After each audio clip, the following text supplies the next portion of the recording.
Hi friends, my name is Nigina. I am from Uzbekistan. I love Tamat channel. Tamat channel is the best. Please subscribe it.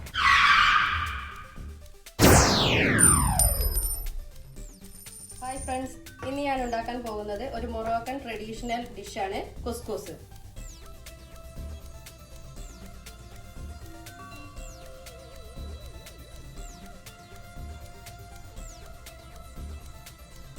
ആദ്യം നമുക്ക് ഈ meet ഒന്ന് വേവിച്ചെടുക്കാം. അതിനായി ഒരു പാത്രം വെച്ച് അതിലേക്ക് കുറച്ച് ഒലിവ് ഓയിൽ ഒഴിച്ചു കൊടുക്കുക. ഒലിവ് ഓയിൽ അല്ലെങ്കിൽ നിങ്ങൾക്ക് ഓയിൽ യൂസ് ചെയ്യാവുന്നതാണ്. ഇനി അതിലേക്ക് മീറ്റ് ഇട്ട് കൊടുക്കാം.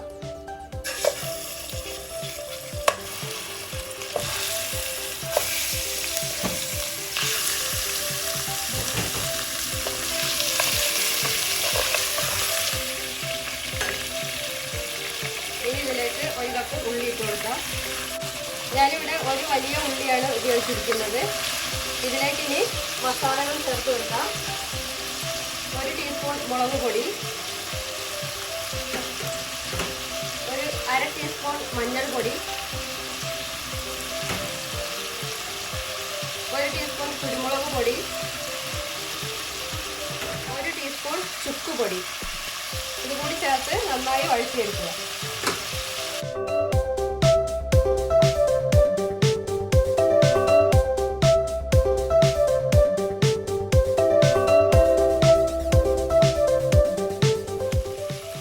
ഇപ്പം നമ്മൾ ഉള്ളി ഇട്ടിട്ട് ഒലിവ് ഓയിലും ഇതൊക്കെ ആയി മസാലകളും നല്ല ചുക്കുപൊടിൻ്റെ ഫ്ലേവറൊക്കെ വന്നിട്ട് നല്ലൊരു മണം വരുന്നുണ്ട്. സാധാരണ നമ്മൾ കറികളിലൊന്നും ചുക്കുപൊടി ഉപയോഗിക്കലില്ലല്ലോ, പക്ഷെ ഇത് ഒരു പ്രത്യേക സ്മെല്ലാണ് വരുന്നത്.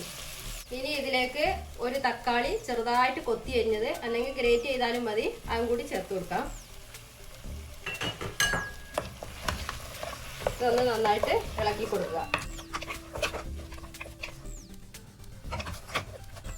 ഇനി നമുക്ക് കുറച്ച് വെള്ളക്കടല കൂടി ചേർത്ത് കൊടുക്കാം. ഇത് കുതിർത്ത് വെച്ച കടലയാണ്.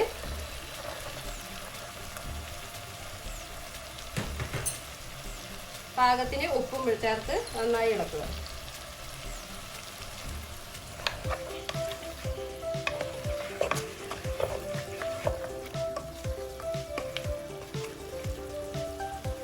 ഇനി നമുക്ക് വേണ്ടത് കുറച്ച് മല്ലിച്ചപ്പ്, കുറച്ച് പാർസ്ലി, ഇതുകൂടി ചേർത്ത് കൊടുക്കുക.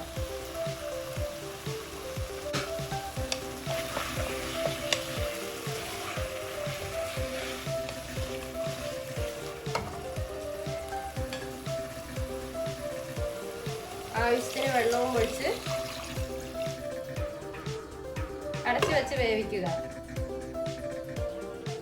ഇനി നമുക്ക് മീറ്റ് വേവുന്ന സമയം കൊണ്ട് ഈ കുസ്കൂസ് ഒന്ന് റെഡിയാക്കി എടുക്കാം. ഇനി അതിന് കുസ്കൂസ് ഒരു പാത്രത്തിലേക്ക് ഇട്ടിട്ട് കുറച്ച് ഉപ്പും ഒരു ചൂടുവെള്ളം കൂടി ഇറക്കി വെച്ചതാണിത്. പിന്നെ നമ്മൾ സാധാരണ പുട്ടുപൊടിയൊക്കെ കുഴക്കുന്ന പോലെ കുഴച്ചെടുക്കുക. നമ്മൾ വെള്ളം ഒഴിച്ച് കുഴച്ച് വെക്കുമ്പോൾ നമ്മൾ വാങ്ങുന്ന പുട്ടുപൊടിയൊക്കെ ഇങ്ങനെ കൂടി കൂടി വരൂലേ, അതേപോലെ ഇതും കുഴക്കുന്നതനുസരിച്ച് ഇതിങ്ങനെ കൂടി വരും. ഇത് നന്നായി കുഴച്ച് പിന്നെ നല്ലോണം കട്ടയൊക്കെ ഉടച്ച് നല്ലോണം കുഴച്ചെടുക്കുക. കുഴച്ച് പിന്നെ ഇതൊരു 5 മിനിറ്റ് വെക്കുക. അത് കഴിയുമ്പോൾ ഒന്ന് ഡ്രൈ ആയി തോന്നുകയാണെങ്കിൽ ഒന്നും കൂടി കുറച്ചുകൂടി വെള്ളം ഒഴിച്ചു കൊടുത്തിട്ട് ഒന്നും കൂടി കുഴച്ചെടുക്കുക.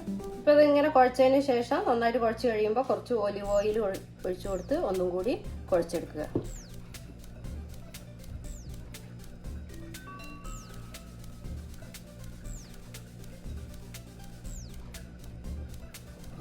ഇപ്പം ഇറച്ചി നന്നായിട്ട് തിളച്ചിട്ടുണ്ട്. ഇനി വേണ്ടത് ഇതുപോലുള്ള ഒരു അരിപ്പപ്പാത്രമാണ്. അത് ഇതിൻ്റെ മുകളിൽ ഇങ്ങനെ വെച്ച് കൊടുക്കുക.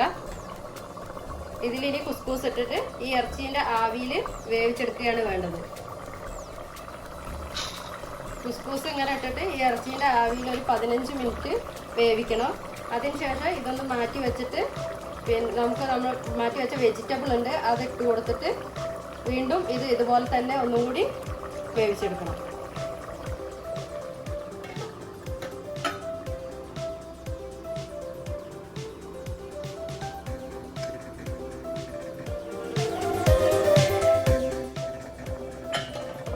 ഇപ്പൊ ഇതൊരു 15 മിനിറ്റ് ആയി. ഇനി ഇതൊന്ന് മാറ്റി വെച്ച് വെജിറ്റബിൾസ് ചേർത്ത് കൊടുക്കാം. ഞാനിവിടെ എടുത്തിരിക്കുന്നത് ഒരു 2 കിഴങ്ങ്, 2 ക്യാരറ്റ്, 2 സെക്കൂലി, പിന്നെ കുറച്ച് ക്യാബേജ്, ഒരു 3-4 പച്ചമുളക്.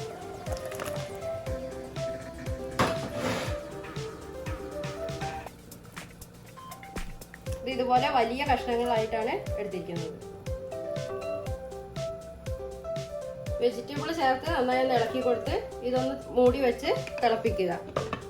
തിള വരുമ്പോൾ ഇത് മാറ്റി വെച്ച് നമുക്ക് കുസ്കൂസ് ഇതിന്റെ മുകളിൽ ഒന്നും കൂടി വെച്ചു കൊടുക്കണം.